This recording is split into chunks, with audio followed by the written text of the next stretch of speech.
Hello मेरे प्यारे बच्चों, कैसे हैं आप सब? उम्मीद है आप सभी स्वस्थ होंगे, मस्त होंगे और अपनी पढ़ाई कर रहे होंगे।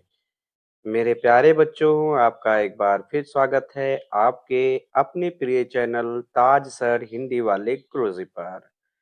प्यारे बच्चों, आज हम आप सभी के लिए विशेषकर कक्षा 12 सामान्य हिंदी वर्ग के बच्चों के लिए सबसे शानदार और एकदम गजब विषय लेकर के उपस्थित हैं प्यारे बच्चे। आज हम मॉडल पेपर सॉल्व करेंगे और ये मॉडल पेपर आपकी परीक्षा की दृष्टि से अत्यंत महत्वपूर्ण है। प्यारे बच्चे, इससे पहले हमने कक्षा 10 का पहला मॉडल पेपर सॉल्व कर लिया है। अब हम कक्षा 12 के पहले मॉडल पेपर को सॉल्व करेंगे।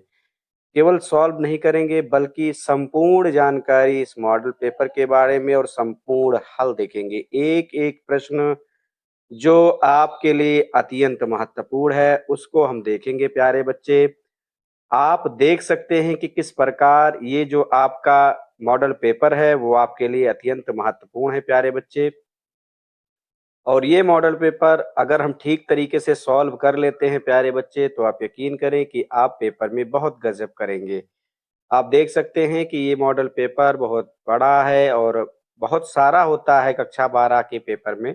तो ये सारा हम कुछ देखेंगे और बहुत अच्छी तरीके से हम सभी के बारे में जानेंगे प्यारे बच्चे। चैनल पे नए हैं तो चैनल को सब्सक्राइब कर दें, बेल आइकन प्रेस कर दें ताकि जैसे ही कोई वीडियो डाली जाए वह आप तक पहुँच जाए मेरे प्यारे बच्चे।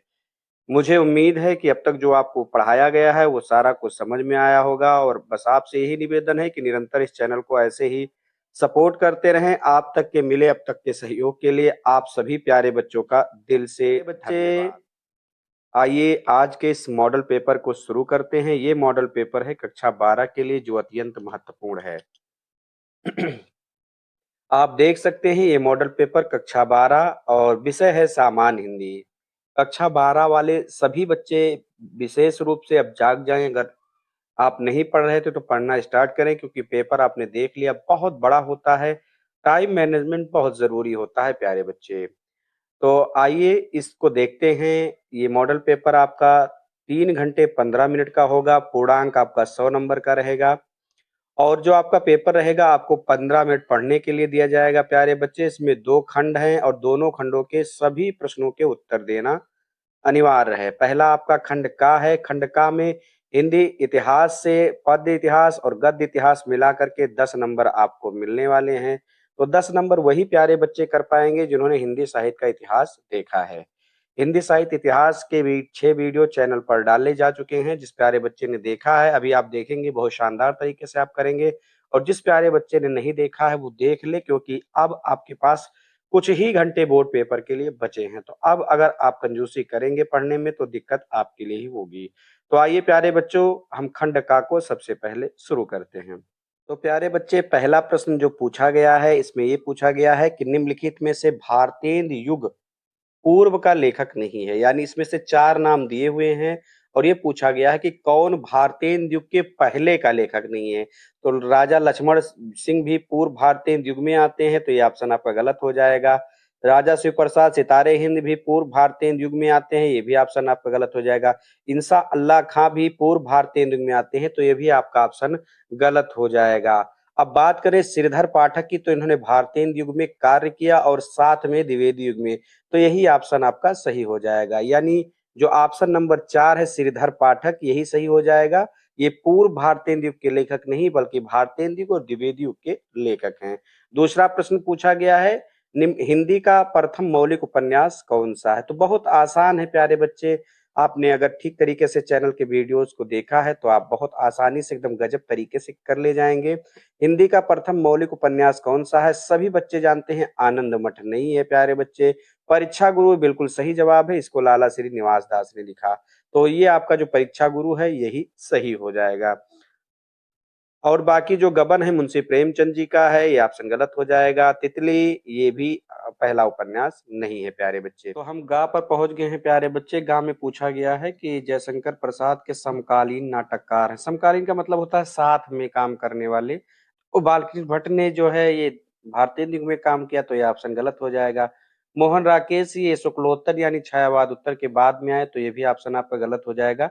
इसका जो सही जवाब है गोविंद बल्लभ पंत हो जाएंगे। बिल्कुल सही जवाब है गोविंद बल्लभ पंत ही। ये जयशंकर प्रसाद के समकालीन नाटककारों में आते हैं।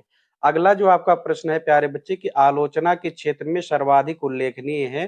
तो अगर आलोचना की बात की जाए, सर्वोत्तम बात की जाए, तो उसमें एक नाम अगर हो रामचंद्र शुक्ल, तो आप आंख बंद करके लगाइएगा। इसका जो सही जवाब है रामचंद्र शुक्ल जी। तो उम्मीद है कि बात समझ में आ रही होगी। अगर बात समझ में आ रही तो वीडियो को ज्यादा से ज्यादा शेयर करें प्यारे बच्चे। अगले प्रश्न में पूछा गया है, तो अगला प्रश्न पूछा गया है प्यारे बच्चे आप सभी में कि बद्रीनारायण चौधरी प्रेमघन ने संपादन किया है, पत्रिका पूछी गई है। पत्रिकाओं का भी वीडियो चैनल पे अपलोड है, आप जाके देख सकते हैं। तो बहुत ही महत्वपूर्ण प्रश्न है और इसको आप जितना स्टार कर पाए कर लें, पेपर में आएगा जरूर। बद्रीनारायण चौधरी प्रेमघन ने संपादन किया था आनंद कादम्बरी का। आनंद कादम्बरी बिल्कुल सही हो जाएगा। आप आनंद कादम्बरी को लगा लीजिए प्यारे बच्चे। हिंदी प्रदीप बालकृष्ण भट्ट की रचना है। सरस्वती आचार्य महावीर प्रसाद द्विवेदी की पत्रिका है प्यारे बच्चे। अगला प्रश्न पूछा गया है कि प्रयोगवाद की विशेषता है। प्रयोगवाद की विशेषता प्रकृति का वर्णन तो भाई छायावाद की है, तो ये आपका गलत हो जाएगा। नवीनता के प्रति आग्रह नहीं जी। विद्रोह एवं क्रांति की बात की जाए तो यही क्या है, प्रयोगवाद की प्रमुख विशेषताओं में से रही है। रूढ़ियों का विद्रोह है, रूढ़ियों का विरोध है, तो ये इसी में किया गया। इसी समय हमारा जो भारत देश है वो अपनी आजादी के पूर्ण क्रांति तक पहुंच चुका था। तो विद्रोह और क्रांति ये प्रयोगवाद की प्रमुख विशेषता मानी जाती है। तो आप इसको लगा लीजिएगा, ये आपका ऑप्शन सही हो जाएगा। अगला आपका पूछा गया है खा नंबर किस युग को जागरण सुधार काल कहा जाता है। बहुत महत्वपूर्ण प्रश्न है और ये भी बहुत इंपॉर्टेंट है। किसको कहा जाता है, तो ये द्विवेदी युग को कहा जाता है। ये भी आप याद रखिएगा। बात करें भारतीय युग को तो पुनर्जागरण काल या इसको नव जागरण काल कहा जाता है। द्विवेदी युग को जागरण सुधार काल कहा जाता है, ये आप याद रखिएगा। और द्विवेदी युग के जो परिवर्तक हैं आचार्य महावीर प्रसाद द्विवेदी हैं। अगले प्रश्न में पूछा गया है प्यारे बच्चे कि निम्नलिखित में से कौन प्रयोगवादी कवि नहीं है। देखिए प्रयोगवादी कवि की अगर बात की जाए तो ये जो है प्रयोगवादी कवि नहीं है इसमें। ये मुझे जो है निम्नलिखित में से कौन प्रगतवादी कवि होना चाहिए था। ये थोड़ा सा क्वेश्चन मुझे गलत लग रहा है, क्योंकि नागा अर्जुन जो है ये भी प्रगतवाद में काम किए हैं। त्रिलोचन ये भी केदारनाथ अग्रवाल ये सब प्रगतवादी हैं। एक जो इसमें है प्रयोगवादी, तो आप इसको काट दीजिएगा, नहीं को काट दीजिएगा तो ये सही हो जाएगा। नेमिचंद्र जैन ऑप्शन आप लगा सकते हैं, क्योंकि इसमें तीन जो है वो प्रयोगवादी प्रगतवादी कवि हैं और एक जो आपका प्रयोगवादी कवि है। तो इसमें से आप यही प्रश्न बन सकता है कि निम्नलिखित में से कौन प्रयोगवादी कवि है। ठीक है, इस तरीके से प्रश्न बन सकता है। अगर जैसे आप पहले प्रश्न था कि निम्नलिखित में से कौन प्रयोगवादी कवि नहीं है, तो ये भाई बिल्कुल गलत हो जाएगा, क्योंकि इसमें एक ही प्रयोगवादी कवि दिया हुआ है, बाकी सब प्रगतवादी। तो ये आपसे क्वेश्चन गलत है, इसको आप सही कर लीजिएगा। ये बनेगा सही से निम्नलिखित में से कौन प्रयोगवादी कवि है, तो जिसका सही जवाब हो जाएगा नेमिचंद्र जैन। अगर बात की जाए प्रयोगवादी कवि हैं तब, और इस हिसाब से प्रयोगवादी कवि नहीं है, तो प्रयोगवादी कवि नहीं है केवल प्रयोगवादी कवि जो है तीनों नहीं है, नागार्जुन भी नहीं, त्रिलोचन भी नहीं, केदारनाथ अग्रवाल भी नहीं है। तो आप तीनों में से किसी भी ऑप्शन लगा दोगे तो सही हो जाएगा। चलिए अगला प्रश्न पूछा गया है कि मैथिली शरणगुप्त किस युग के कवि हैं। तो जल्दी से बताइए प्यारे बच्चों, मैथिली शरणगुप्त किस युग के हैं। तो बहुत आसान है, बहुत सरल है। किस युग के हैं, द्विवेदी युग के हैं। आपका सही हो जाएगा। ये सब हिंदी साहित्य के इतिहास में सारा कुछ बताया गया है। अगर आपने ठीक तरीके से वीडियो को देखा है तो आप यकीन करें कि आप कर ले जाएंगे। और अगर आपने वीडियो नहीं देखा है प्यारे बच्चे तो जाकर देख ले, अन्यथा आपको पछताना पड़ेगा जिस दिन आप बोर्ड पेपर देने जाएंगे। देकर आएंगे तब आप सोचेंगे काश हमने सर जी की बात मानकर देख लिया होता, तो शायद मेरे जो ये 10 नंबर बहुत आसानी से मुझको मिलने वाले थे, मेरे रिजल्ट को और बढ़ा देते।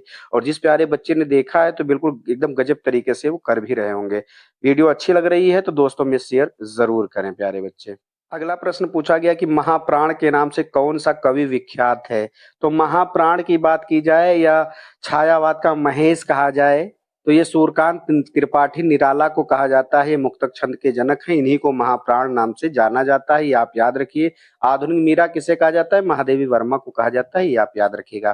तो इसका जो सही जवाब हो जाएगा सूर्यकांत त्रिपाठी निराला। तो ये 10 प्रश्न आपके हो गए प्यारे बच्चे, और मुझे उम्मीद है कि ये 10 आपको बहुत अच्छे तरीके से समझ में आया होगा, और जिसने भी हिंदी साहित्य इतिहास का वीडियो देखा है बड़ी आसानी से वो कर ले जाएंगे। जिन्होंने नहीं देखा है, फिर से मैं रिक्वेस्ट बार बार कर रहा हूँ, देख लो प्यारे बच्चे, अन्यथा जब रिजल्ट आपका ठीक नहीं आएगा तो आप खुद ही पछताओगे। मैं ये नहीं चाहता कि किसी भी बच्चे का 90 से कम आए, इसीलिए मैंने उसी स्तर पे आपको पढ़ाया है। और यकीन मानिए, अगर मेरे द्वारा पढ़ाए गए आप सभी ज्ञान को अर्जित कर लेते हैं, और जो मैंने सिलेबस वाला वीडियो डाला था उसको देखकर उसी अनुसार पूरा सिलेबस कवर कर लेते हैं, तो आप यकीन करें कि हम 90 पार ही जाएंगे, उससे कम आपका होने वाला नहीं है। तो 10 जो आपके बहुविकल्पीय प्रश्न थे वो खत्म हो गए हैं। अब आइए यहाँ से गद्यांश शुरू होगा, और गद्यांश को फिर देखेंगे, फिर हम पद्यांश को देखेंगे, और फिर आगे बढ़ते रहेंगे। तो प्यारे बच्चे, जो आपका तीसरा प्रश्न होगा वो गद्यांश होगा। 2 गद्यांश आपकी किताब से दिए होंगे, दोनों में से किसी एक गद्यांश को आपको करना होगा प्यारे बच्चे। सबसे बड़ी जो प्राथमिकता होगी, आपको ये पहचानना है कि किस पाठ से आया हुआ है। इस पाठ से अगर आप पहचान ले जाते हैं तो 2 नंबर आपका क्लियर हो जाएगा। उसके बाद उस प्रश्न को पढ़ करके और उस गद्यांश को पढ़ के उसी में सारे उत्तर छिपे होते हैं। तो आइए हम इसको पढ़ते हैं। जो आपका गद्यांश है 5 गुणे 2, यहाँ पर यानी हर एक प्रश्न 2-2 नंबर का होगा, 10 नंबर का आपका रहेगा, ठीक है। तो पहला जो है आपका गद्यांश वो है, यह अनुभव कितना चमत्कारी था, जो अधिक जितनी अधिक बूढ़ी है वह उतनी अधिक उत्फुल्ल मुस्कानमयी। यह किस दीपक की ज्योत है, जागरूक जीवन की, लक्ष्यदर्शी जीवन की, सेवा में निरत जीवन की, अपने विश्वासों के साथ एकाग्र जीवन की, भाषा के वेद रहे हैं रहेंगे भी, पर यह ज्योत विश्व की सर्वोत्तम ज्योत है। तो अब देखिए ये किस पाठ से आया है, तो जिस पाठ में कक्षा 12, ध्यान से सुन लो, अगर बूढ़ी का बात आ जाए, किसी भी पाठ में अगर बूढ़ी की बात आ रही है तो वो रॉबर्ट नरसिंह होम, क्योंकि उसी में युवती की बात की जाएगी, उसी में मदर की बात की जाएगी, और उसी में बुढ़िया की भी बात की जाएगी। तो बूढ़ी यानी मादर मार्गरेट की बात यहाँ पर कही जा रही है। रॉबर्ट नरसिंह होम लिखा है कन्हैयालाल मिश्र प्रभाकर ने, कहाँ स्थित है? इंदौर में स्थित है। तो इसको आपको एक बार पढ़ना है, मैं पढ़ देता हूँ बहुत तेजी के साथ, क्योंकि बहुत ज्यादा समय अगर दिया जाएगा इस पे तो क्या होगा कि बहुत बड़ी वीडियो हो जाएगी। मैं एक बार समझा दे रहा हूँ, बाकी अगर आपको बहुत अच्छे से समझना है तो आप चैनल प्लेलिस्ट में जाकर के देख सकते हैं। यह अनुभव, अनुभव आप कह सकते हैं, एहसास कहते हैं, कितना चमत्कारी, चमत्कारी मतलब अद्भुत था। कि लेखक कहते हैं जो जितनी अधिक बूढ़ी मतलब आयु वाली है, वह उतनी ही अधिक उत्फुल्ल, उत्फुल्ल मतलब खिली हुई मुस्कानमयी है, मुस्कान बिखेरने वाली है। आगे लेखक कहते हैं कि यह किस दीपक, दीपक आप समझते हैं ना, दीपक, किस दीपक की ज्योत, ज्योत माने प्रकाश है, ये किस दीपक का प्रकाश है जिसके कारण जो जहां जितनी अधिक बूढ़ी है उतनी अधिक खिली हुई, उतने अधिक मुस्कान बिखेरने वाली है। लेखक कहते हैं क्या वो जागरूक जीवन की ज्योत है, क्या वह अपने लक्ष्य को देखने वाली जीवन की ज्योत है, क्या लोगों की सेवा में लगे रहने वाले जीवन की ज्योत है, क्या अपने विश्वासों के साथ एकाग्र जीवन में लगे रहने की ज्योत है। आगे लेखक कहते हैं भाषा के भेद, भाषा के भेद प्रकार रहे हैं रहेंगे भी, लेकिन यह सेवा में निरत जो ज्योत है, लोगों की सेवा में निरत रहने वाली जो ज्योत है, ये विश्व की सर्वोत्तम सबसे शानदार प्रकाश है, और इसी को लेखक बताना चाह रहे हैं इस गद्यांश में। तो हमने गद्यांश को पढ़ दिया, अब नीचे के दिए प्रश्नों को हल करेंगे। तो संदर्भ आपका पहला रहेगा प्यारे बच्चे। संदर्भ में आपको कुछ नहीं करना, केवल पाठ का नाम और लेखक का नाम लिखना होता है। तो संदर्भ हेडिंग डालेंगे, लिखेंगे प्रस्तुत गद्यांश हमारी पाठ पुस्तक हिंदी के गद्य खंड के रॉबर्ट नरसिंह होम नामक पाठ से उद्धृत है, जिसके लेखक कन्हैयालाल मिश्र प्रभाकर जी हैं। अब जो व्याख्या आपको करनी है, तो व्याख्या रेखांकित की करनी है। अब दिया हुआ है रेखांकित अंश की व्याख्या करिए। तो प्यारे बच्चे, रेखांकित अंश की आपको व्याख्या करनी है। तो रेखांकित देखिए यहाँ से यहाँ तक लगा हुआ है। तो रेखांकित का क्या करते हैं, थोड़ा सा पहले अपने तरफ से लिया, किस दीपक की ज्योत है, डैश डैश करेंगे, और उसके बाद जीवन की इतना लिख देंगे, फिर नीचे व्याख्या हेडिंग डालेंगे और लिखेंगे थोड़ा अपने तरफ से।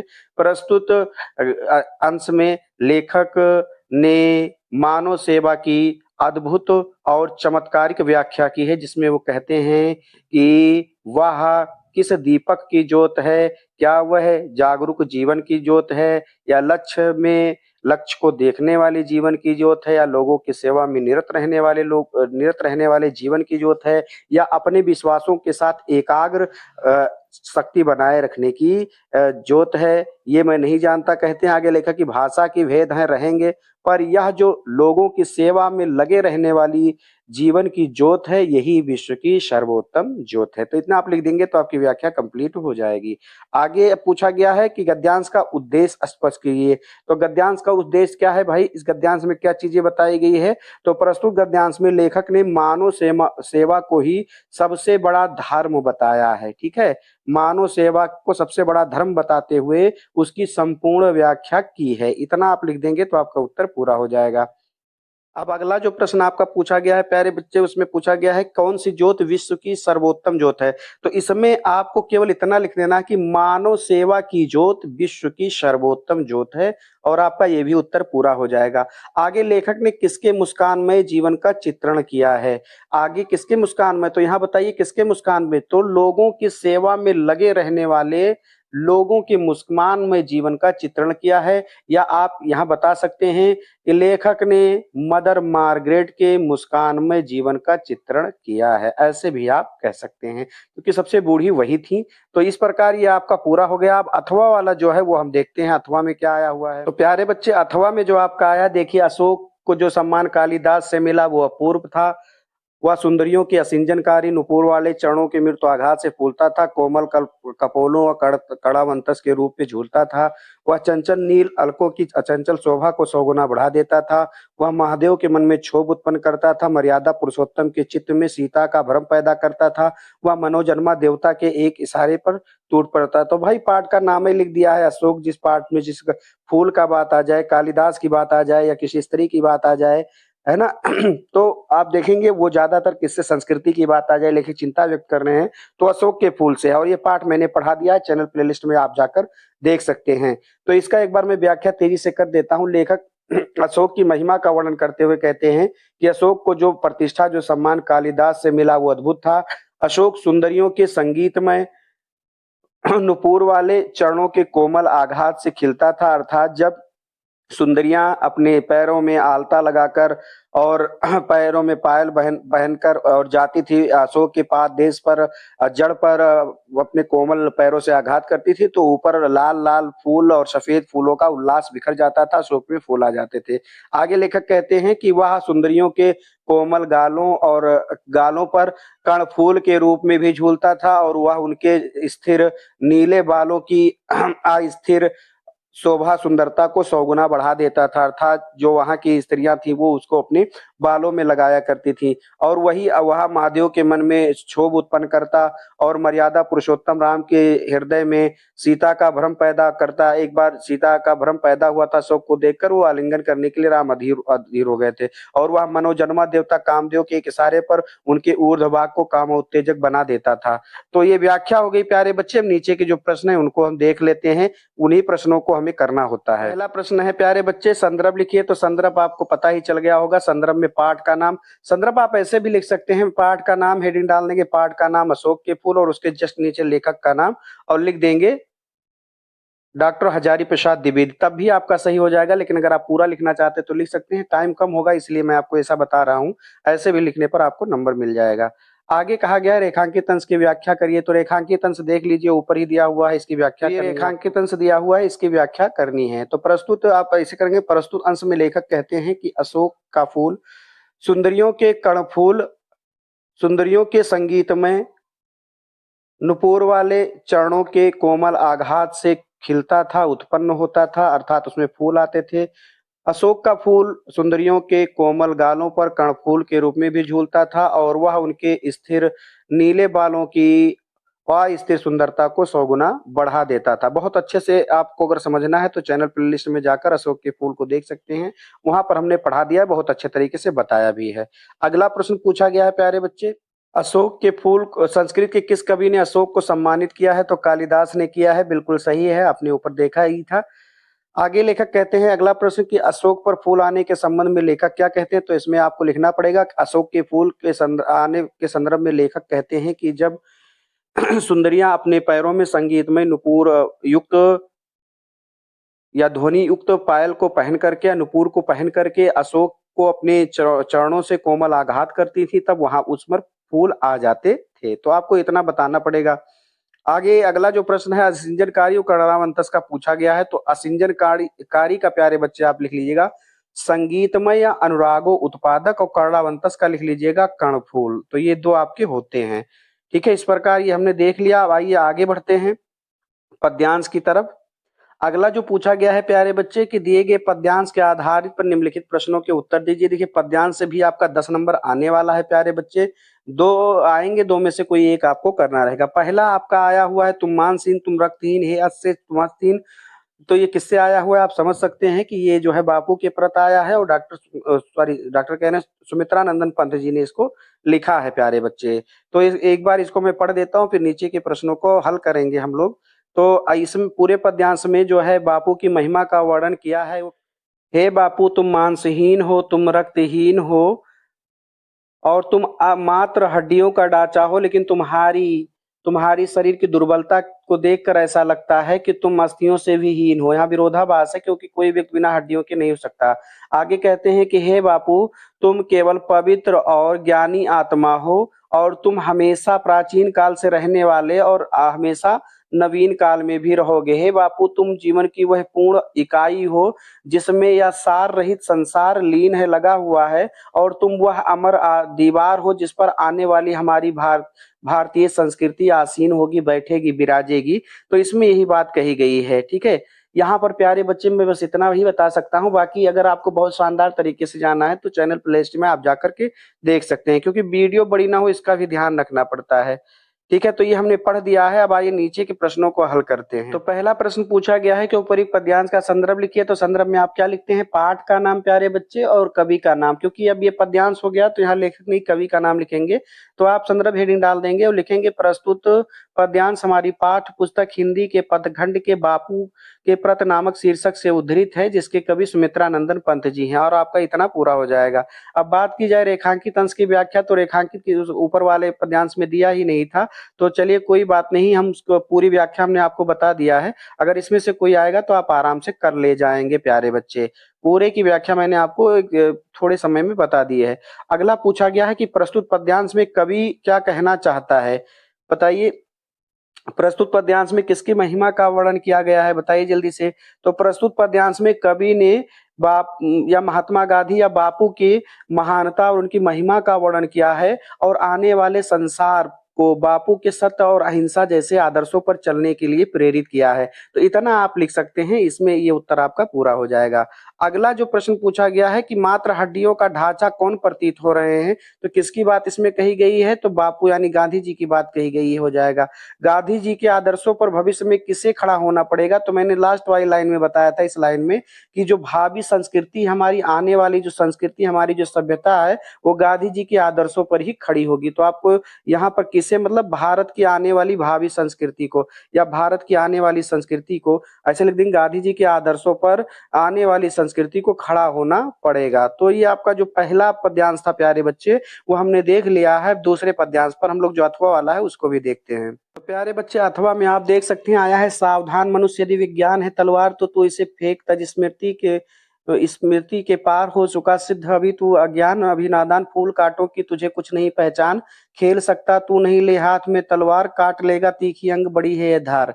तो देखिए ये आया है आपका किससे आया है। अगर आप बहुत अच्छे तरीके से आपने वीडियो को देखा है मेरे चैनल प्लेलिस्ट में जाकर तो वहां देख सकते हैं ये अभिनव मनुष्य से आया हुआ है प्यारे बच्चे, जिसमें जो रामधारी सिंह दिनकर जी हैं वो मनुष्यों को विज्ञान के अत्यधिक प्रयोग के प्रति सचेत कर रहे हैं, सावधान कर रहे हैं कि भाई जो विज्ञान है वो तलवार है उसकी, तो इसलिए तू बहुत सावधानी के साथ उसका उपयोग कर, और विज्ञान के बारे में तू अभी जानता कुछ नहीं क्योंकि तू नादान शिशु है, तुझे विज्ञान के लाभ और हानि के बारे में भी कुछ भी पहचान नहीं है, अगर तू जरा सी भी सावधानी करेगा तो अपने हाथ काट लेगा।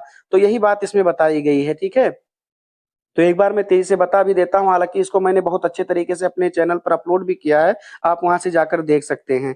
तो इसमें रामधारी सिंह ने विज्ञान के प्रति मनुष्यों को सावधान करते हुए कहते हैं कि हे मनुष्य तू सावधान हो जा, अगर यह विज्ञान तलवार है तो तू सावधान हो जा और तू इसे अपनी मोह से त्याग कर अपनी स्मृति से दूर फेंक दे, और तेरे कार्यकलापों से ये सिद्ध हो चुका कि तू अभी अज्ञानी शिशु है। तुझे फूल और कांटों की अर्थात विज्ञान के लाभ और हानि की कुछ भी नहीं पहचान। तू यह विज्ञान तलवार है और तू इसे हाथ में लेकर नहीं खेल सकता, क्योंकि जरा सी असावधानी होने पर तू अपने अंगों को काट लेगा। ये विज्ञान रूपी तलवार से तू अपना नुकसान कर लेगा। तो यही बात इसमें बताई गई है प्यारे बच्चे। तो इसके जो प्रश्न है उसको भी हम कर लेते हैं। इसका जो पहला प्रश्न पूछा गया है उपरी पद्यांश का संदर्भ, तो संदर्भ मैंने बता ही दिया। संदर्भ आप हेडिंग डालेंगे, लिखेंगे प्रस्तुत पद्यांश हमारी पाठ पुस्तक हिंदी पदखंड के अभिनव मनुष्य नामक पाठ से उद्धृत है, जिसके कवि रामधारी सिंह दिनकर है। तो ये आपका पूरा हो जाएगा। अब रेखांकित अंश की व्याख्या तो मैंने पूरी बता दी है, इसमें रेखा लगी भी नहीं हुई किसी पे, तो आप पूरी का समझ गए हैं और बहरहाल बहुत अच्छे तरीके से समझना है। तो चैनल प्लेलिस्ट में बहुत अच्छे तरीके से मैंने समझा दिया, वहां जाकर आप देख सकते हैं। आगे कवि ने वैज्ञानिक युग के मानव को क्या चेतावनी दी है, तो आप देख सकते हैं क्या चेतावनी दी है। तो इसमें जो रामधारी सिंह दिनकर जी हैं, उन्होंने विज्ञान के अत्यधिक प्रयोग के प्रति मानव को चेतावनी दी है।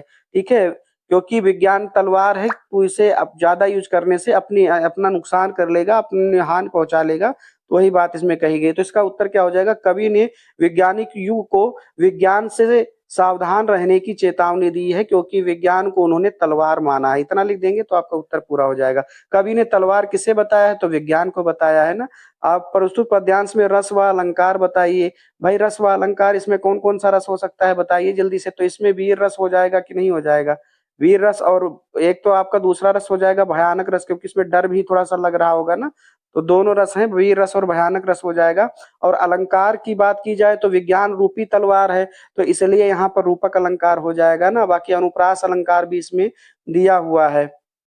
तो ये दो अलंकार इसमें दिखाई पड़ रहे हैं प्यारे बच्चे। ठीक है, तो दो अलंकार, आप रस का नाम आप लिख देंगे वीर और भयानक रस, और अलंकार का नाम लिख देंगे अनुप्रास और क्या लिख देंगे, अनुप्रास और रूपक अलंकार। और विज्ञान की तुलना जो है तलवार से की गई, तो उपमा अलंकार भी यहाँ पर दिखाई दे रहा है एक तरीके से प्यारे बच्चे। ठीक है, आइए आगे बढ़ते हैं। अब हम जो अगला आपका प्रश्न है उस पर चलते हैं। प्यारे बच्चे, जो आपका अगला प्रश्न है वो पूछा जाएगा आपसे, निम्नलिखित में से किसी एक लेखक का साहित्यिक परिचय देते हुए उनकी प्रमुख रचनाओं का उल्लेख करिए। तो देखिए, साहित्यिक परिचय लिखने के लिए आपको 3 नंबर मिलेगा और आपको 2 नंबर उनकी रचना लिखने के लिए मिलेगा। तो इसलिए बहुत जरूरी है साहित्यिक परिचय आप कैसे लिखते हैं, बहुत जरूरी बात है। तो बिल्कुल ध्यान दीजिए, आपको जो संक्षिप्त परिचय होता है वो याद कर लेना है। किनका किनका याद कर लेना है, तो वासुदेव सर अग्रवाल हो गए, इनका याद कर लेना। डॉक्टर हजारी प्रसाद द्विवेदी का याद कर लेना है। कन्हैयालाल मिश्र प्रभाकर का और हरिशंकर परसाई। इतना अगर आप याद कर लेते हैं तो आपका 5 नंबर क्लियर हो जाएगा प्यारे बच्चे। तो हरिशंकर परसाई ऑप्शन में है। चलिए मान लीजिए रेड्डी को आप नहीं याद किए तो द्विवेदी जी ऑप्शन में। तो 2 ऑप्शन में रहेंगे, तो दोनों में से जो सर्वश्रेष्ठ रहेंगे उनका आप लिख सकते हैं प्यारे बच्चे। अब ऐसे पद में भी आता है तो उसका भी देख लेते हैं। पद में प्यारे बच्चे आप देख सकते हैं, निम्नलिखित में से किसी एक कवि का साहित्यिक परिचय देते हुए इनकी प्रमुख कृतियों को प्रकाश डालिए। इसमें भी आपको वही करना है, साहित्यिक परिचय पे आपको 3 नंबर और रचना पर 2 नंबर मिलेगा प्यारे बच्चे। और इसमें आप याद कर लेंगे जयशंकर प्रसाद को, मुख्य रूप से महादेवी वर्मा को याद कर लेंगे, मैथिली शरण गुप्त को, अयोध्या सिंह उपाध्याय हरिअवध को। तो देखिए 2 तो आपके ऑप्शन में आ ही जाएंगे। 4 जीवन परिचय अगर आप याद कर लेते हैं, कौन कौन से, अयोध्या सिंह उपाध्याय हरिअवध, जयशंकर प्रसाद, मैथिली शरण गुप्त और महादेवी वर्मा, इनको याद कर लेंगे तो कोई ना कोई एक आपके पेपर में जरूर होगा। इनको भी आपको उसी तरीके से लिखना है। तो मुझे जयशंकर प्रसाद का बहुत शानदार तरीके से अब लिख सकते हैं आप। इसमें लिखने के लिए बहुत कुछ होता है, क्योंकि जीवन परिचय का चुनाव आप वही करिएगा जिसमें 80 शब्द आप बहुत बेहतरीन लिख सके, एकदम गजब लिख सके, जिसमें माता पिता का नाम हो, है ना, पत्र पत्रिकाएं अगर जानते हो, भाई का नाम या उनके बचपन का नाम, उनकी रचनाएं अच्छे तरीके से आपको पता हो, उनके साहित्यिक कार्य मुख्य रूप से अच्छे तरीके से पता हो प्यारे बच्चे। तो मैं आपको ये सजेस्ट करूंगा कि आप पद में अयोध्या सिंह उपाध्याय, हरिऔध, मैथिली शरण गुप्त, जयशंकर प्रसाद और महादेवी वर्मा को याद कर लें।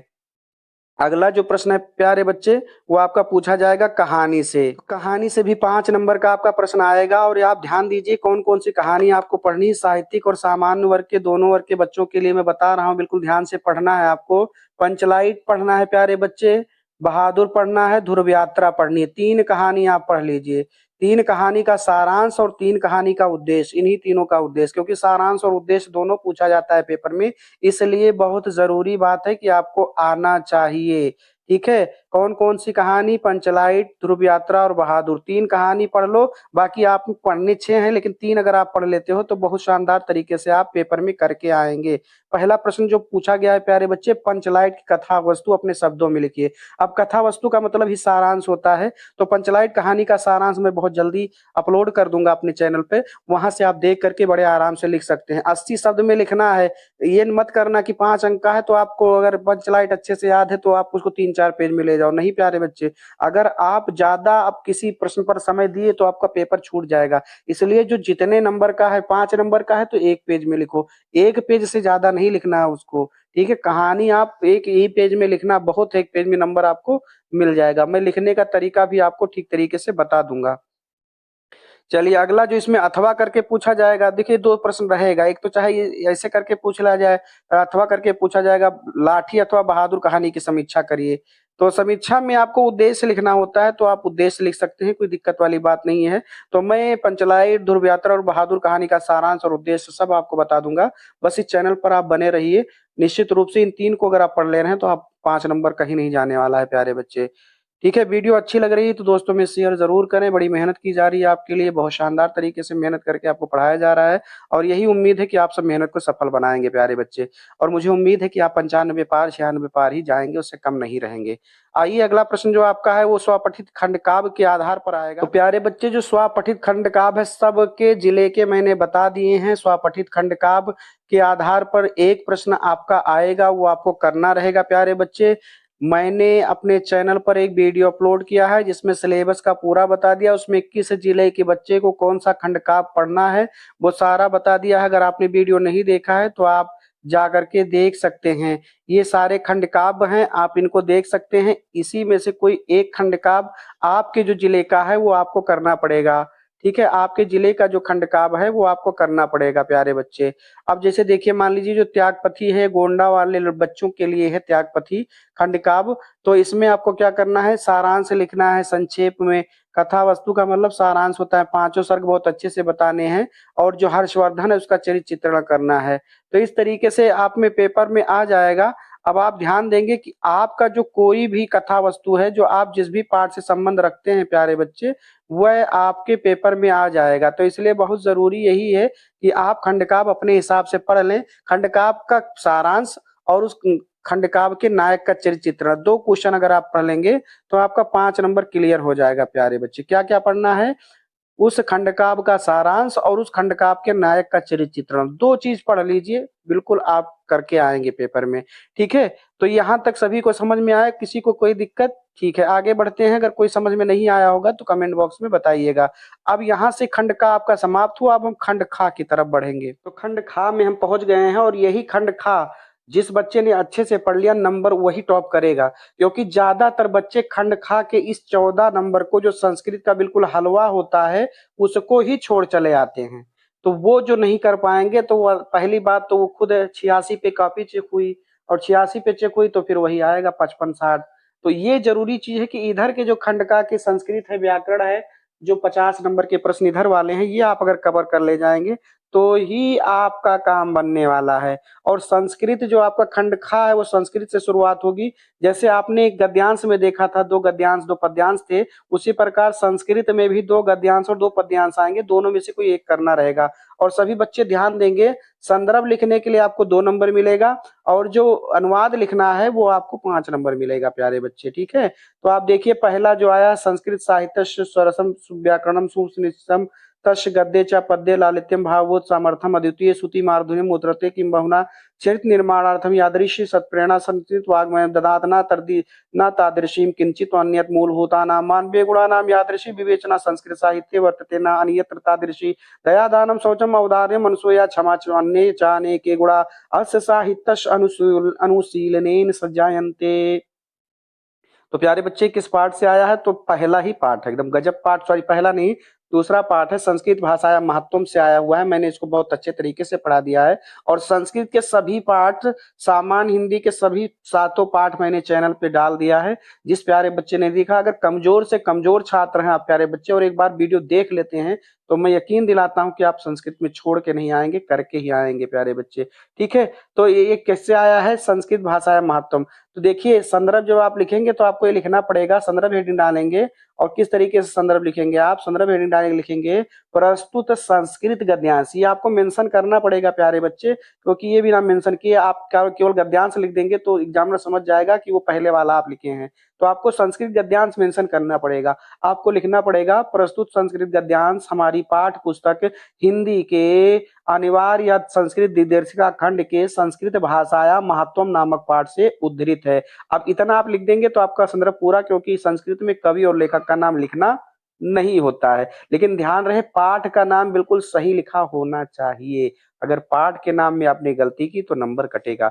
अब ये कर देंगे आप और उसके बाद हिंदी अनुवाद लिखेंगे। तो हिंदी अनुवाद लिखने से पहले थोड़ा-सा हम अपने कॉपी को अच्छा बनाने के लिए संस्कृत साहित्य सरसम थोड़ा-सा डैश-डैश करेंगे और उसके बाद सज्जायन्ते लिख देंगे और उसके बाद नीचे हिंदी अनुवाद डालेंगे और लिखेंगे। क्या लिखेंगे मैं बहुत तेज़ी से बता रहा हूँ, बाकी अच्छे से जानना है तो आप चैनल प्लेलिस्ट में जाकर देख सकते हैं।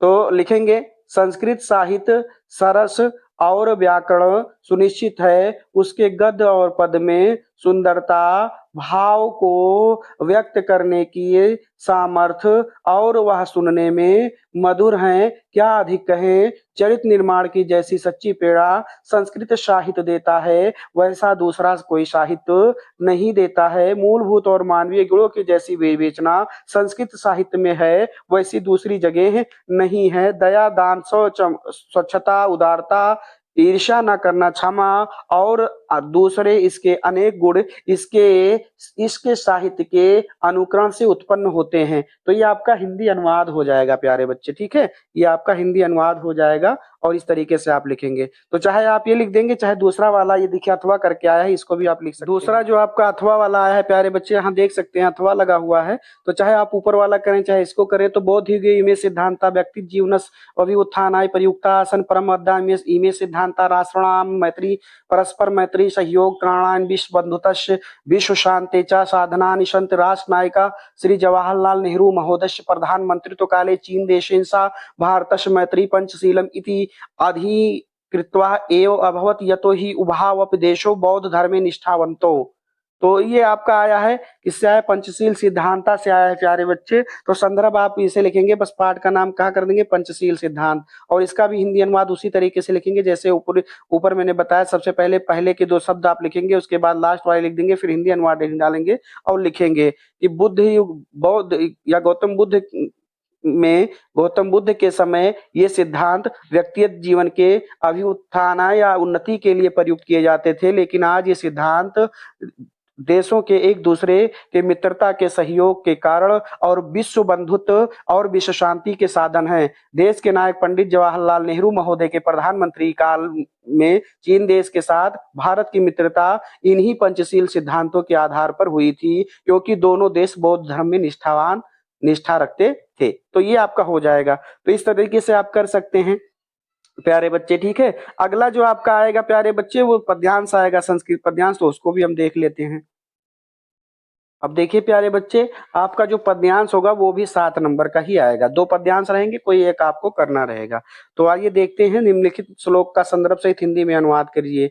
तो पहला जो आपका है, विद्या विवादाय धनमादाय शक्ति परेशान परपीडनाय खलस साधो विपरीतम इति ज्ञानाय दानाय च रक्षणाय। तो किससे आया भैया? तो मैंने एक ही पाठ बताया बच्चों को, अगर एक पाठ पढ़ लो, उसका नाम है सुभाषित रत्नानी। तो एक 7 नंबर आपका पक्का हो जाएगा। जिसने वीडियो नहीं देखा है, बिल्कुल सभी पद्यांशों का बिल्कुल सरल हिंदी अनुवाद मैंने बताया हुआ है, नहीं देखे हो तो जाकर देख लो। अमृत है वो पाठ आपके लिए। एकदम गरीब हो पढ़ने में, तब भी बिल्कुल करके आओगे 7 नंबर का, छूटेगा नहीं। इसलिए आप देख लीजिए कि दोनों जो आए हुए हैं, ये वाला भी और उसके नीचे वाला भी, वो एक ही पाठ से आया है, सुभाषित रत्नानी। कोई एक तो आना है, हो सकता है दोनों आ जाए। तो इसलिए उस पाठ को नहीं देखे हो तो देख लो। अगर नहीं देखोगे तो पछताओगे उस दिन जिस दिन पेपर दे के आओगे प्यारे बच्चे। उससे पहले देख लो, अभी समय है। तो पहला जो आया है सुभाषित रत्नानी से आया है, तो इसका हिंदी अनुवाद मैं डायरेक्ट अब बता रहा हूँ, बाकी मैंने आपको लिखने का तरीका बता दिया है। और अगर आपको बहुत अच्छे तरीके से जानना है प्यारे बच्चे इसका हिंदी अनुवाद, तो जाकर के पढ़ लो, देख लो।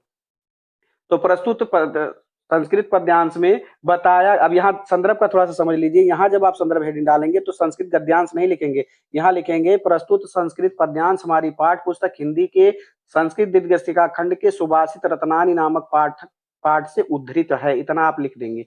ठीक है, उसके बाद हिंदी जब अनुवाद लिखेंगे तब इसमें भी आप विद्या विवादाय धर्मादाय थोड़ा सा करेंगे, रक्षणाएं कर देंगे। उसके बाद नीचे हिंदी अनुवाद लिखेंगे और लिखेंगे प्रस्तुत सूक्ति में बताया गया, इतना थोड़ा सा जोड़ देंगे। प्रस्तुत सूक्ति में बताया गया है कि मूर्ख लोग अपनी विद्या का प्रयोग लड़ाई झगड़ा करने के लिए, धन का प्रयोग मादकता बुरी आदतों को धारण करने के लिए, अपनी शक्ति का प्रयोग दूसरों को दुखी करने के लिए, जबकि इसके विपरीत सज्जन अपने विद्या का प्रयोग ज्ञान देने के लिए, अपने धन का प्रयोग दान देने के लिए और अपनी शक्ति का प्रयोग दूसरों की रक्षा के लिए करते हैं। ये आपको ऐसे लिख देना होगा। ठीक है, अब दूसरा वाला भी देख लेते हैं, ये भी उसी से आया है। तो इसमें जो है बहुत ही महत्वपूर्ण स्टैंजा है, ये जरूर आ सकता है, बिल्कुल आप स्टार कर ले। तो इसका भी हिंदी अनुवाद में बता देता हूं। प्रस्तुत सूक्ति में बताया गया है कि विद्या रूपी धन सभी धनों में प्रधान धन है, क्योंकि ना उसे कोई चोर चुरा सकता है, न राजा छीन सकता है, न भाई बांट सकता है, न जिसका वजन होता है, बल्कि जो खर्च करने पर प्रतिदिन बढ़ता ही जाता है। इसलिए विद्या रूपी धन सभी धनों में प्रधान प्रमुख धन है प्यारे बच्चे। तो इतना आप लिख देंगे तो एकदम गजब का आप कर देंगे और आपको 7 नंबर एकदम मिल जाएगा। तो मुझे उम्मीद है कि आपको समझ में आ रहा होगा। 14 नंबर बहुत आसानी से आप कर ले जाएंगे। आइए आगे बढ़ते हैं। 9 नंबर प्रश्न में पूछा गया है प्यारे बच्चे, निम्नलिखित में से किसी एक का अर्थ लिखकर किसी एक मुहावरे का अर्थ लिखना है। तो बिल्कुल एक का लिखना है, किसी का सूर को दीपक दिखाना अर्थात अपेक्षा से कम काम करना, हवाई किले बनाना, लंबी लंबी फेंकना, अपना उल्लू सीधा करना, स्वार्थी होना, जो कि आजकल संसार है ना। तो ये भी मुहावरे का भी वीडियो मैंने पूरे व्याकरण का वीडियो डाल दिया है, जिस प्यारे बच्चे ने नहीं देखा है जाकर देख ले, नहीं तो आपका नुकसान हो जाएगा। तो अपना उल्लू सीधा करना अर्थात स्वार्थी होना, मतलब निकालना। सुरेश रमेश से अपना होमवर्क करवा के, गृह कार्य करवा के उसे भूल गया और उसका गृह कार्य उसने नहीं किया, इसे कहते हैं अपना उल्लू सीधा करना। अगर मगर करना यानी अनदेखा करना, आलस करना। ठीक है, तो आप लिख सकते हैं इसको। तो ये समझ में आ गया। चलिए अब 10वें नंबर प्रश्न पे चलते हैं। हिंदी वाले बच्चों ध्यान पूर्वक सुन लो, आप में नई चीज जोड़ी गई है, अपठित गद्यांश। अपठित का मतलब होता है जिसको आप पढ़े नहीं हो, कोई एक गद्यांश आपके पेपर में आ जाएगा और उस अपठित गद्यांश से 5 नंबर के प्रश्न आपको दिए रहेंगे, उससे बाहर कहीं जाने वाला नहीं है।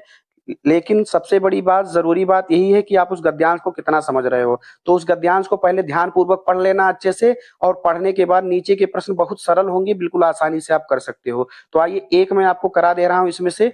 आज कई साल पहले गुरुदेव के मन में आया कि शांत निकेतन को छोड़कर अन्यत्र चले जाएं। स्वास्थ्य बहुत अच्छा था, शायद इसलिए नहीं गया, पता नहीं क्यों।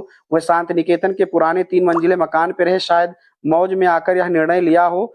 वह सबसे ऊपर के तल्ले में रहने लगे। उन दिनों ऊपर तक पहुंचने के लिए लोहे की चक्करदार सीढ़ियों और वृद्ध रविंद्रनाथ जी के लिए उस पर चढ़ सकना असंभव था, फिर भी बड़ी कठिनाई से उन्हें वहां ले जाया जा सका। अब देखिए, इतना पढ़ लिया हमने। अब उसके बाद नीचे के जो प्रश्न है, गुरुदेव शब्द किसके लिए प्रयोग किया गया है, तो रविंद्रनाथ के लिए प्रयोग किया गया है, बिल्कुल आसान। तो आगे अब दूसरा प्रश्न पूछा गया कि गुरुदेव शांत निकेतन को छोड़कर कहीं अन्य रहने का मन क्यों नहीं बनाया भाई। तो आप देखिए, क्योंकि गुरु जी का स्वास्थ्य बहुत अच्छा नहीं था, इसीलिए उन्होंने शांति निकेतन को छोड़कर कहीं और रहने का मन नहीं बनाया। ठीक है, ये आप लिख सकते हैं। अगला प्रश्न, उनके समीप पहुंचने में क्या कठिनाइयां थी। तो आप देख सकते हैं उनके समीप पहुंचने पर लोहे की चक्करदार सीढ़ियां थी, जो कि बड़ी कठिनाई से व्यक्ति वहां तक पहुंच सकता था। वो 3 मंजिले पर रहते थे। ठीक है, 3 मंजिले पर वहां रहते थे, या इस तरीके से इसको लिखते हैं कि गुरु रविन्द्रनाथ टैगोर जी 3 मंजिले मकान पर रहते थे और लोहे की चक्करदार सीढ़ियां थी, जिनको चढ़ना व्यक्ति के लिए बहुत कठिन था। ऐसी कठिनाइयां उन तक पहुंचने के लिए थी। ठीक है, तो आप इस तरीके से कर सकते हैं। तो एक मैंने आपको बता दिया, नीचे वाला आप अपने हिसाब से कर सकते हैं। तो ये चीज है, अपठित गद्यांश आएगा, दो में से कोई एक आपको करना रहेगा। आइए प्रश्न संख्या 11 पे चलते हैं। चलिए प्यारे बच्चे, 11 में पूछा गया है, अब ये व्याकरण से आपके प्रश्न आएंगे, जो है समश्रुति शब्दों में सूक्ष्म अंतर वाला आएगा। 2-2 नंबर का आपका ये रहेगा प्यारे बच्चे। निम्नलिखित में से सही युग्मों का सही अर्थ पर चयन कीजिए। मैंने पढ़ा दिया है, बिल्कुल सभी इंपॉर्टेंट बता दिए हैं, जाकर के देख सकते हैं। पहला शब्द आपका अविराम और अभिराम। तो अविराम मतलब होता है क्या, जो रुके ना। अभिराम माने सुंदर, तो यही पहला ऑप्शन आपका सही हो जाएगा। ठीक है, भवन माने घर होता है, भुवर माने संसार, तो घर और संसार किस ऑप्शन में है, तो यही आपका सही हो जाएगा। तो बहुत सरल तरीके से आप कर ले जाएंगे प्यारे बच्चे। अगर आपने वीडियो देखा है, मैं फिर कहूंगा 16 नंबर का व्याकरण आपका चैनल प्लेलिस्ट में डाला गया है वीडियो। अगर आप नहीं देखे हैं तो देख लें, एक एक नंबर आपके लिए बड़ा उपयोगी है प्यारे बच्चे, लापरवाही ना करें, जाकर देख लें। और ये वीडियो अच्छी लग रही है तो दोस्तों में शेयर जरूर करें। आइए अब 11 के खा पे चलते हैं। तो 11 के खा में पूछा गया है प्यारे बच्चे कि निम्नलिखित में से किसी एक शब्द के दो अर्थ लिखना है। अब कोई एक शब्द, अनेकार्थी जिसे आप कहते हैं, तो आप लिख सकते हैं किसी एक शब्द के दो अर्थ लिखना है प्यारे बच्चे। ठीक है, किसी एक शब्द के दो, तो आप मित्र का सूर भी लिख सकते हैं, मित्र का आप लिख सकते हैं दोस्त भी होता है, लक्ष्य का उद्देश्य भी होता है, निशाना भी होता है। किसी एक का आपको लिखना है प्यारे बच्चे। ठीक है, किसी एक का लिखना है, मैंने आपको यहाँ बता दिया। अगला जो आपका प्रश्न पूछा जाएगा, निम्नलिखित में से किसी एक वाक्यांश के लिए एक शब्द चुनिए, तो इसको भी देख लेते हैं। निम्नलिखित वाक्यांश के लिए एक शब्द का चयन कीजिए प्यारे बच्चे। तो देखिए, कम बोलने वाला, तो कम बोलने वाला होता है मितभाषी, तो यही आपका ऑप्शन सही हो जाएगा। खर्च ना करने वाला कंजूस, जो जिसके पास कुछ ना हो निर्धन, और मोक्ष की इच्छा रखने वाला मुमुक्षु, तो मितभाषी आपका सही हो जाएगा। आगे कहा जाता है जो कीचड़ में उत्पन्न होता है उसे पंकज कहते हैं, उसे पंकज कहते हैं। ठीक है, जो कीचड़ में उत्पन्न हो उसे पंकज कहते हैं प्यारे बच्चे, आप याद रखिएगा। तो ये भी आपका ऑप्शन सही हो गया। ये सारे पढ़ा दिए गए हैं प्यारे बच्चे, अगर आपने वीडियो नहीं देखा है तो जाकर के देख लें, और इस वीडियो को ज्यादा से ज्यादा शेयर करें प्यारे बच्चे। अगला जो घ नंबर पूछा जाएगा, वाक्य वर्तनी पूछा जाएगा, उसको हम देखते हैं। निम्नलिखित में से किन्हीं दो वाक्यों को सिद्ध करिए, शुद्ध करिए। आज मेरा बड़ा भाई आ गया। भाई देखिए, कुछ शब्द ऐसे होते हैं जो आदर सूचक होते हैं, जैसे गुरुजी, जैसे भाई, है ना। इनके साथ हमेशा हमें क्या करना होता है, हमें क्रिया का बहुवचन रूप प्रयोग में लाना होता है। तो आज मेरा बड़ा भाई आ गया नहीं, आज मेरे बड़े भाई आ गए, ये आपका शुद्ध हो जाएगा। अध्यापक ने हमसे निबंध लिखाया नहीं, अध्यापक ने हमें निबंध लिखाया, हमें निबंध लिखाया, ये सही हो जाएगा। तुम मेरे को पुस्तक दे दो, गलत है, तुम मुझको या तुम मुझे पुस्तक दे दो। हम पहाड़ में सैर करने गए, पहाड़ में थोड़ी जाओगे, हम सैर करने पहाड़ पर गए, तो ये आपका सही हो जाएगा। इस तरीके से आप शुद्ध कर सकते हैं। अगला प्रश्न संख्या 12, उसको भी देखते हैं प्यारे बच्चे। तो प्रश्न संख्या 12 में प्यारे बच्चे पूछा गया है कि करुण रस अथवा शांत रस का स्थायी भाव के 7 उदाहरण परिभाषा लिखिए। व्याकरण आप पोर्शन देख लीजिए, रस छंद अलंकार जो आपके महत्वपूर्ण है। मैंने करुण रस को भी पढ़ा है, शांत रस को भी पढ़ा है, वीर रस, हास रस और श्रृंगार रस सभी को पढ़ा दिया है। जिस प्यारे बच्चे ने नहीं देखा है जाकर वीडियो देख ले, और इसमें आप करुण रस, शांत रस किसी का भी बता सकते हो, बहुत दिक्कत वाली बात नहीं है। करुण रस का स्थायी भाव शोक होता है, शांत रस का स्थायी भाव निर्वेद होता है। जब काव्य साहित्य में किसी विषय वस्तु को पढ़कर मन में शोक नामक स्थायी भाव उत्पन्न हो तो वहां करुण रस होता है, और जब काव्य साहित्य में किसी विषय वस्तु को पढ़कर मन में निर्वेद नामक स्थायी भाव उत्पन्न होता है तो वहां शांत रस होता है। उदाहरण बहुत सारे हैं, मैंने बता दिए हैं, आप जाकर के देख सकते हैं। वीडियो थोड़ी बड़ी हो रही इसलिए बहुत, हालांकि बता दे रहा हूँ। मड़खोए भुजंग सी जन्नी, फंसा पटक रही थी शीश, अंधी बनाई जग में मुझे क्या न्याय, तुमने किया जगदीश, या हाय फूल सी बच्ची राख की ढेरी हुई। तो एक का ही लिखना है आपको। उपमा या रूपक अलंकार, उपमा जब काव्य साहित्य में उपमेय की उपमान से समानता बताई जाए तो उपमा अलंकार होता है। जब उपमेय में उपमान का भेद रहित आरोप होता है तो वहां रूपक अलंकार होता है। चरण कमल बंदो हरिराय रूपक अलंकार की है, और हाय फूल सी बच्ची राख की डेरी हुई, या सागर सा ऊंचा मन, सागर सा गंभीर हृदय, पर्वत गिर सा ऊंचा मन हो, तो ये आपका उपमा अलंकार का है। चौपाई या दोहा छंद का परिभाषा उदाहरण सहित दोनों मत लिखने लगना, कोई एक लिखना। ठीक है, तो चौपाई भी बता दिया है, दोहा भी हमने पढ़ा दिया है, जाकर के आप देख सकते हैं प्यारे बच्चे। बिल्कुल मात्रा लगा करके बिल्कुल शानदार ज्ञान दे दिया है, आप देख सकते हैं जाकर के। अगला जो प्रश्न है आपका 13 नंबर, रेलवे उत्तर प्रबंधक पत्र लिखे जिसमें टिकट निरीक्षक के अभद्र व्यवहार की शिकायत की गई है। देखिए प्यारे बच्चे, जो पत्र की बात रही, तो पत्र जो है वो आपका कोई भी आ सकता है, लेकिन कुछ पत्र मैं इंपॉर्टेंट बता दे रहा हूं। आप पहला तो याद कर लीजिएगा, ऋण आवेदन के लिए प्रार्थना पत्र। दूसरा आप याद कर लीजिएगा, नगर में व्याप्त गंदगी की सफाई हेतु। तीसरा आप याद कर लीजिएगा, आवेदन पत्र हेतु। ठीक है, 3 मुख्य रूप से पूछे जाते हैं। औपचारिक अनौपचारिक पत्र आते हैं, लेकिन अथवा करके होता है, कोई एक आपको करना होता है। तो ये 3 पत्र बहुत पूछे जाते हैं प्यारे बच्चे पेपर में, तो इनको आप देख लीजिएगा। बाकी पत्र अगर आपको एक लिखना आ गया तो आप उसी से मिलता जुलता पत्र लिख सकते हैं। अब इसमें क्या है, टिकट निरीक्षक के द्वारा जो व्यवहार के अभद्र व्यवहार किया गया उसकी शिकायत करनी है, तो आपको सीधे लिखना है, सेवा में उत्तर मध्य रेलवे प्रबंधक महोदय। अब आप कहीं भी लिख सकते हैं, जहां जहां रेलवे गोंडा लिख दीजिए, कोई दिक्कत नहीं, गोंडा या आप जिस जिले में पेपर दे रहे हैं उसका ना लिखकर दूसरे किसी जिले का लिख सकते हैं, कोई दिक्कत वाली बात नहीं है।